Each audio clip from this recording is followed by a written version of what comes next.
Topic का नाम है radius of gyration. Radius of gyration. अब रेडियस ऑफ जायरेशन क्या होता है उसको जानने से पहले एमओआई के बारे में जान लेते हैं थोड़ा सा। MOI moment of inertia. आपको इसके बारे में जितना पता होना चाहिए वो ये कि जब भी कोई चीज एक एक्सिस के अबाउट रोटेट करती है, ये एक्सिस है, कोई भी चीज अपनी एक्सिस के अबाउट अगर रोटेट करती है, एक्सिस के अबाउट रोटेट करती है, एक्सिस के अबाउट रोटेट, तो ये एक एक्सिस है और ये है वो मास जो रोटेट कर रहा है। ये एक छोटा मास एक्सिस से दूर भी हो सकता है, ये पूरी की पूरी रिजिड बॉडी जो एक्सिस के अबाउट रोटेट कर रही है वो भी हो सकती है। ठीक है, मैं तो आपको एग्जांपल लेके बता रहा हूं कि अगर एक छोटा पॉइंट मास एक एक्सिस के अबाउट रोटेट कर रहा है,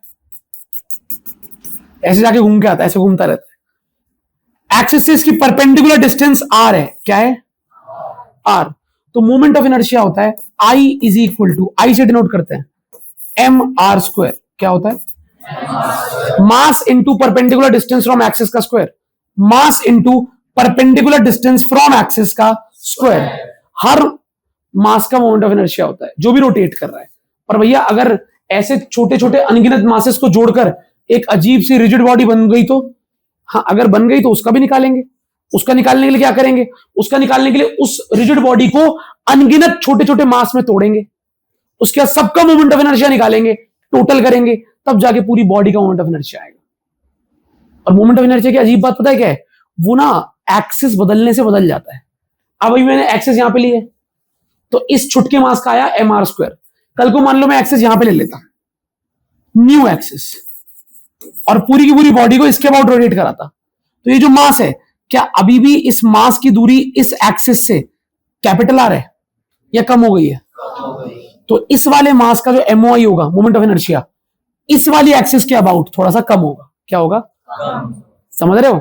मतलब मास जितना एक्सिस से दूर होता है आर की वैल्यू उतनी, और आर ज्यादा होगा तो एम आर स्क्वायर यानी आई भी।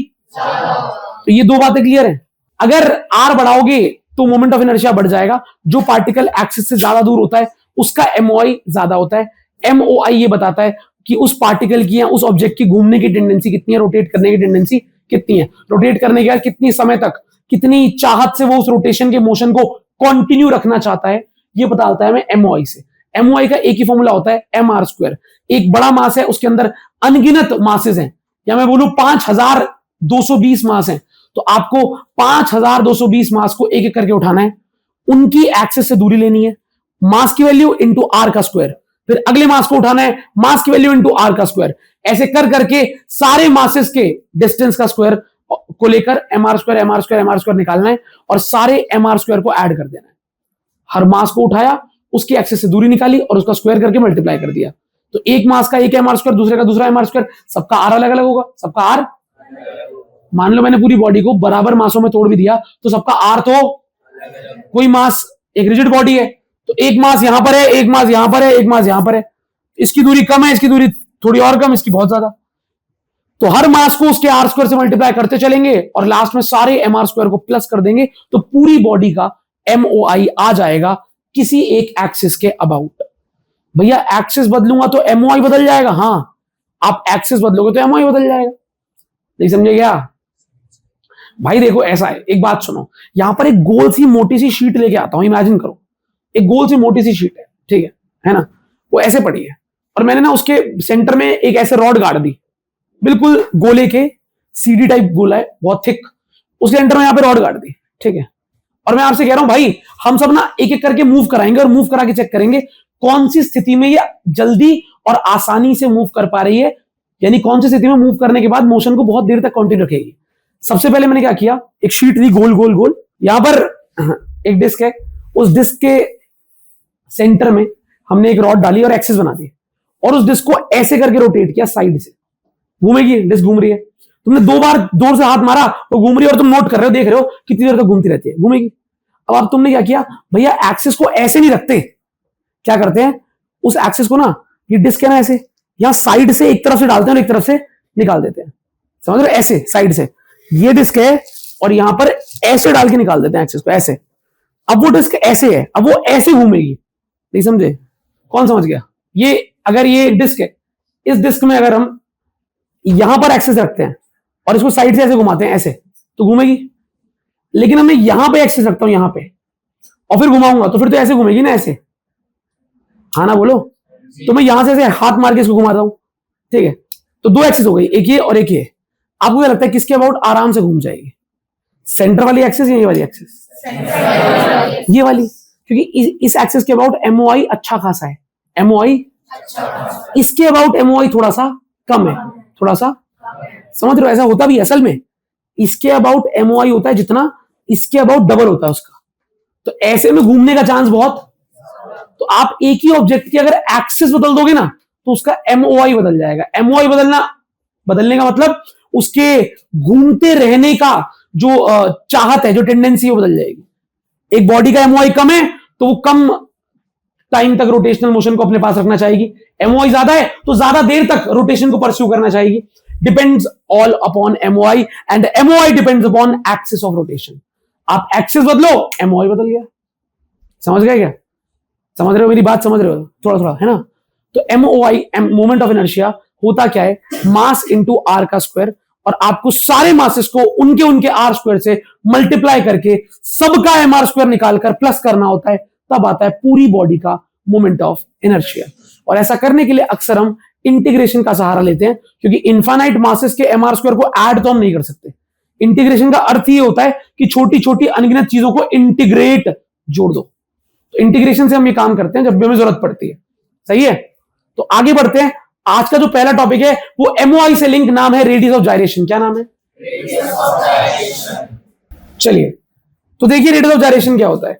ये कहा गया कि एक बॉडी तो पूरी तरह फैली होती है, रिजिड बॉडी तो फैली होती है, एक मास थोड़ा होता है, बहुत सारे पॉइंट मास होते हैं उसके अंदर। तो एक रिजिड बॉडी जो होती है वो तो पूरी तरह डिस्ट्रीब्यूटेड होती है, उसके अंदर बहुत सारे मासेस होते हैं। तो मान लो ये मेरी एक्सिस है एक्स वाई, और ये रिजिड बॉडी इसके अबाउट रोटेट कर रही है ओमेगा की स्पीड से। तो इस रिजिड बॉडी पर एक दो नहीं, बहुत सारे मास है। एक दो नहीं तो भाई बहुत सारे मास है, बहुत सारे पॉइंट मास है, बहुत सारे किस पर? हर पॉइंट मास का मोमेंट ऑफ इनर्शिया अलग अलग है। तो क्वेश्चन ने कहा कोई ऐसा डिस्टेंस होगा, कोई ऐसा डिस्टेंस, इस पूरी बॉडी का मास अगर m है तो कोई ना कोई तो ऐसा डिस्टेंस होता होगा जहां मैं एक छुटका सा m मास का पॉइंट इमेजिन कर लूं। ये पूरा फैला हुआ मास है और ये वाला पॉइंट मास है। तो कोई ना कोई तो ऐसा डिस्टेंस होता होगा इस एक्सिस से, जिस डिस्टेंस पर मैं अगर इतने ही भार का पॉइंट मास इमेजिन कर लूं तो उस पॉइंट मास का मोमेंट ऑफ इनर्शिया और इस पूरी फैली हुई बॉडी का मोमेंट ऑफ इनर्शिया सेम हो। इस एक्सिस से कुछ ना कुछ दूरी पर तो मैं इतने ही मास का एक छोटी सी बॉडी इमेजिन कर सकता हूं, ठीक है, जिसका मोमेंट ऑफ इनर्शिया उतना ही हो जितना इस पूरी फैली हुई। तो वो जो एक्सिस से दूरी है ना के, वो दूरी कहलाती है रेडियस ऑफ जायरेशन। कि इस पूरी बॉडी को निचोड़कर, मास सेम रखते हुए सिकोड़कर किस पॉइंट पर इमेजिन कर लिया जाए कि इस पूरी बॉडी का मोमेंट ऑफ इनर्शिया और उस पॉइंट मास का मोमेंट ऑफ इनर्शिया सेम आए। समझ रहे हो? दोबारा, इस फैली हुई बॉडी का moment of inertia is equal to radius of gyration, जितनी दूरी पर रखा हुआ पॉइंट मास का मोमेंट ऑफ इनर्शिया। और शर्त बस इतनी है कि दोनों का मास बिल्कुल सेम है। ये बॉडी फैली हुई है तब इसका मास है, वो बिल्कुल सिकड़ा हुआ है तब उसका मास है। समझ रहे हो? बस फर्क क्या है, दोनों का मोमेंट ऑफ इनर्शिया बिल्कुल।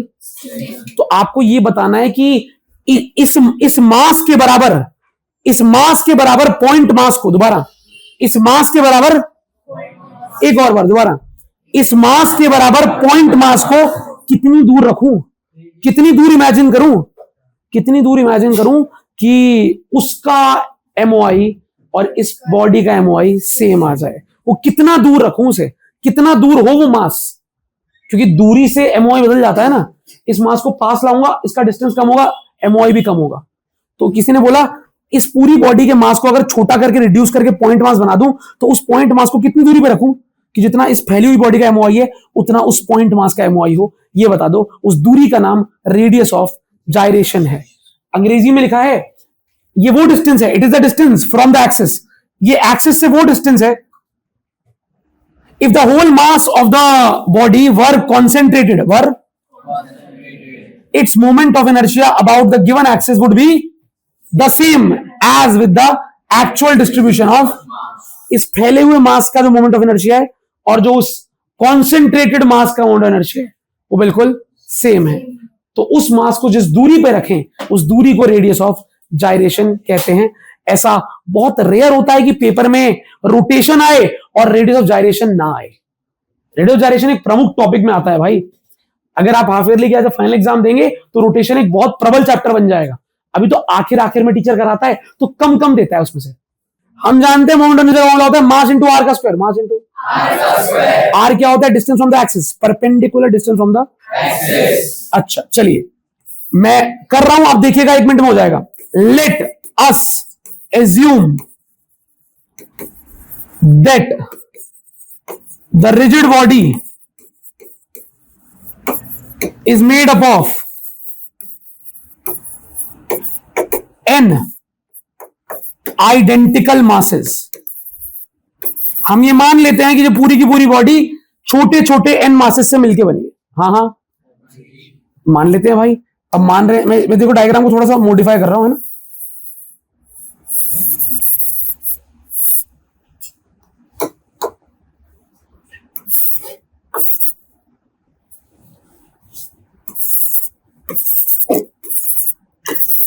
ऐसे नाम लिख रहा हूं बस.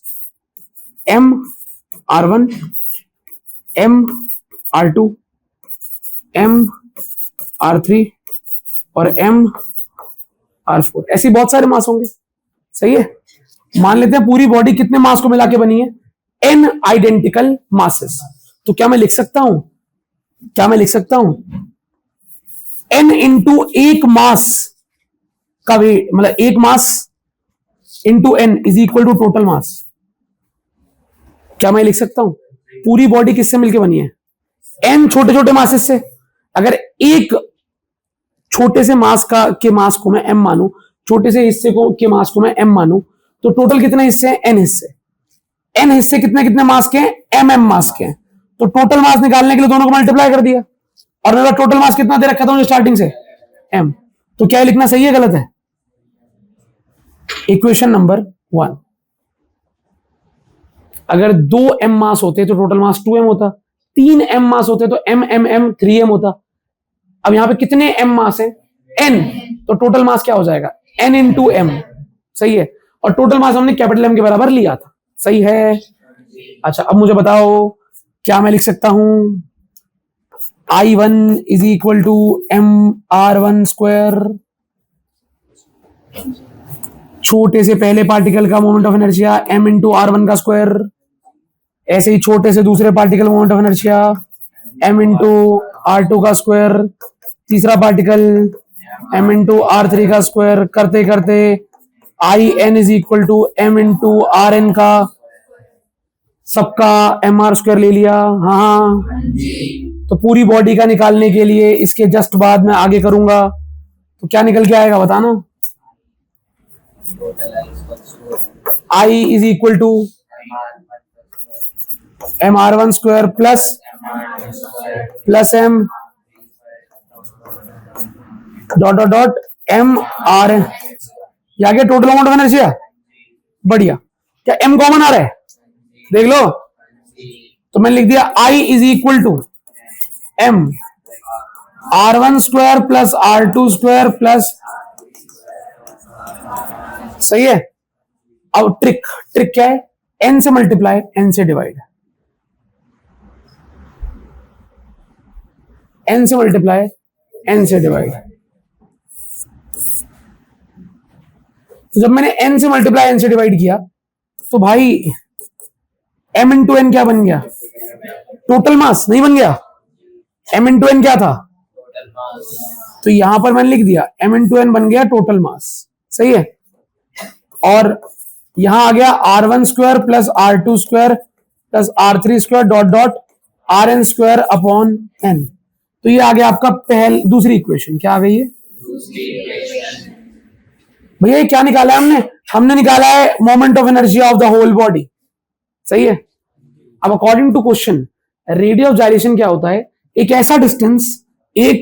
ऐसा डिस्टेंस जहां पर आप पूरी बॉडी के इस m मास को इमेजिन कर लो ताकि इसका मोमेंट ऑफ इनर्शिया और बॉडी का मोमेंट ऑफ इनर्शिया सेम हो जाए। सही है? अरे बोलो। तो अब मैं लिख दूं moment of inertia of concentrated mass. Concentrated mass कितनी दूरी पे है? के। रेडियस ऑफ जाइलेशन कहते हैं ना इसे, के दूरी पर है, उसका मास कितना है? Capital M. तो इस कॉन्सेंट्रेटेड मास का एम है, इस मास एम है इसका, और इसकी दूरी कितनी है? के। तो इसका मोमेंट ऑफ इनर्शिया कितना होगा?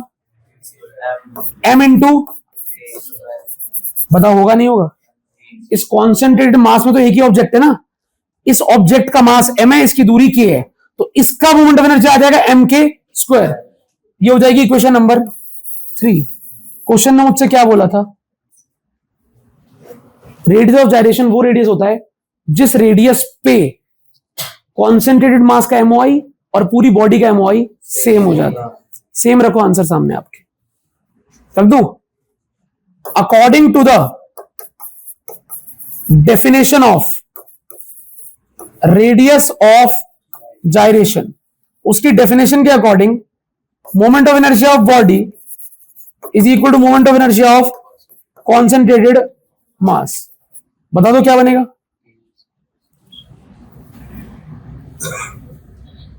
अगर समझ में आ रहा है तो बताओ।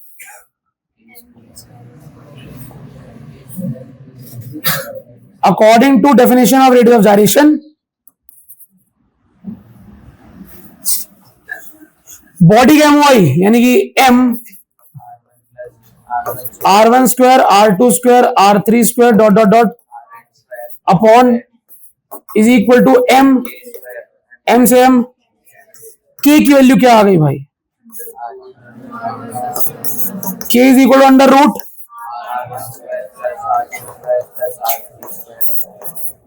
इसे बोलते हैं रेडियस ऑफ। भैया ऐसे ही आंसर आता है। हाँ यही आंसर। क्या बोलते हैं? Radius of. क्या किया? पूरी बॉडी का एमओआई निकालने के लिए छोटे छोटे मासेस में तोड़ दिया, सबका एमआर स्क्वायर ऐड करा, पूरी बॉडी का एमओआई आ गया। जो कॉन्सेंट्रेटेड मास था ये वाला, इसका निकालने के लिए क्या किया? मास इंटू डिस्टेंस का स्क्वायर। तो कॉन्सेंट्रेटेड मास को के दूरी पे मान के इसका एमओआई निकाला, पूरी बॉडी के छोटे छोटे हिस्से तोड़ के उसका एमओआई निकाला, बस लास्ट में उसके एमओआई को, बॉडी के एमओआई को एन से मल्टीप्लाई एन से डिवाइड करा और इक्वेशन 2 3 आई इक्वल रखा, इक्वल रखने पे आंसर आ गया। तो के यानी radius of gyration is equal to under root R1 square, R2 square, R3। इसका कोई न्यूमेरिकल नहीं आता है, ना इसका कोई न्यूमेरिकल है।